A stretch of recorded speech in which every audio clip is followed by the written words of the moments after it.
രാജ്യത്തിൻ്റെ മതേതരത്വം തകർത്തവരെ ആരായാലും എത്ര വർഷം കഴിഞ്ഞാലും അവർ ശിക്ഷിക്കപ്പെടണം. അത് കോൺഗ്രസ്സിന് നിർബന്ധമാണ്.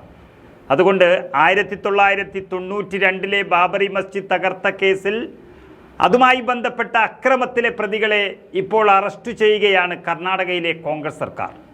അയോധ്യയിലെ രാമക്ഷേത്രം ഉദ്ഘാടനം അടുത്തിരിക്കെ 3 പതിറ്റാണ്ടുകൾക്ക് മുൻപ് രാമക്ഷേത്രത്തിന് വേണ്ടിയുള്ള പ്രക്ഷോഭത്തിനിടെ സ്വത്ത് നശിപ്പിച്ചതിനും മറ്റു കേസുകളിൽ ഏർപ്പെട്ടതിനും ഹിന്ദുത്വ പ്രവർത്തകർക്കെതിരെയാണിപ്പോൾ കർണാടക പോലീസ് കേസെടുത്ത് അന്വേഷണം തുടങ്ങിയത്. അക്രമത്തിലും വർഗീയ സംഘർഷത്തിലും കലാശിച്ച 92 രാമക്ഷേത്ര ബാബറി മസ്ജിദ് പ്രക്ഷോഭത്തിനിടെ പോലീസ് കേസുകളിൽ ഉൾപ്പെട്ട പ്രതികളുടെ പട്ടിക പോലീസ് വകുപ്പ് പ്രത്യേക സംഘം രൂപീകരിച്ച് തയ്യാറാക്കിയിട്ടുണ്ടെന്നും സർക്കാർ വൃത്തങ്ങൾ അറിയിച്ചു കഴിഞ്ഞു. അതായത് വർഗീയ സംഘടനകൾ ഏറെ നടന്നൊരു പ്രദേശമാണ് കർണാടകയിലെ ഹുബ്ബള്ളി.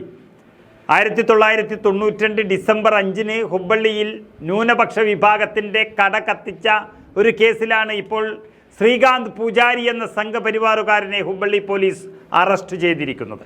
കേസിലെ 3ാം പ്രതിയാണ് പൂജാരി. കേസുമായി ബന്ധപ്പെട്ട് മറ്റ് 8 പ്രതികൾക്കായി പോലീസ് തിരച്ചിൽ നടത്തുകയാണ്.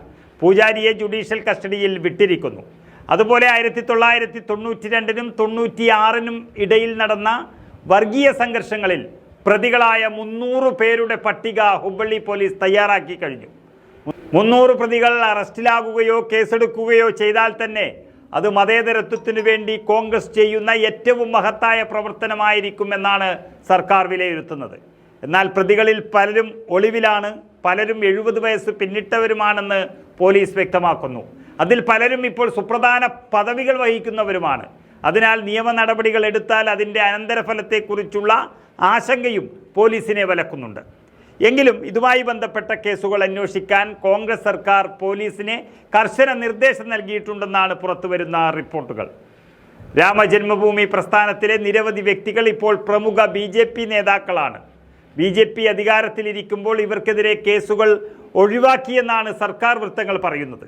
അങ്ങനെയുള്ളവരെ പിടിച്ച് നിയമത്തിൻ്റെ മുന്നിൽ ഏൽപ്പിക്കുന്നതാണ് ഒരു മതേതര പ്രസ്ഥാനത്തിൻ്റെ ഏറ്റവും പ്രധാനപ്പെട്ട കർത്തവ്യം. എന്നാൽ രാഷ്ട്രീയ ലാഭത്തിന് വേണ്ടി ഇങ്ങനെയുള്ളവരെ സംരക്ഷിക്കുന്നവർക്ക് 3 പതിറ്റാണ്ടിന് ശേഷമാണ് കോൺഗ്രസ് സർക്കാർ തിരിച്ചടി നൽകുന്നത്. അപകടം മണത്തതോടെ കോൺഗ്രസ് സർക്കാരിൻ്റെ നീക്കത്തിനെതിരെ ഹിന്ദു സംഘടനകൾ പ്രതിഷേധം രേഖപ്പെടുത്താൻ തുടങ്ങിയിരിക്കുന്നു.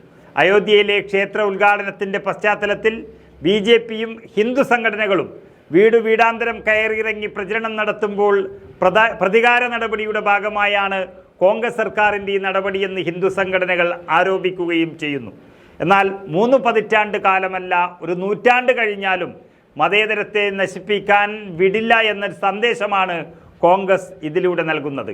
രാജ്യത്ത് എത്രയോ BJP ഇതര സർക്കാരുകൾ ഉണ്ടായിട്ടും കോൺഗ്രസ് സർക്കാർ ചെയ്തിരിക്കുന്ന ഈ പ്രവൃത്തി പലരും അഭിനന്ദിക്കുകയാണ്. രാജ്യത്ത് പലയിടത്തും BJP ഇതര സർക്കാർ ഉണ്ടായിട്ടും BJPക്കെതിരെ പറയുന്നതല്ലാതെ ഇങ്ങനെയൊരു നടപടിയുമായി മുന്നോട്ട് വന്നത് കർണാടകത്തിലെ കോൺഗ്രസ് സർക്കാർ മാത്രമാണ്. അഡ്വാനിയുടെ നേതൃത്വത്തിൽ രാജ്യത്തിൻ്റെ സമാധാനം തകർത്തുകൊണ്ട് 30 വർഷങ്ങൾക്ക് മുൻപ് നടത്തിയ രഥയാത്രയാണ് പള്ളി പൊളിക്കാനും ഇന്നു കാണുന്ന ക്ഷേത്രത്തിൻ്റെ നിർമ്മാണത്തിലേക്കും എത്തിയത്. പക്ഷേ അന്നുണ്ടായിരിക്കുന്ന അക്രമത്തിന് 3 പതിറ്റാണ്ട് കഴിഞ്ഞിട്ടും കോൺഗ്രസ് നിയമത്തിൻ്റെ മുന്നിൽ എത്തിക്കുകയാണ് പ്രതികളെ.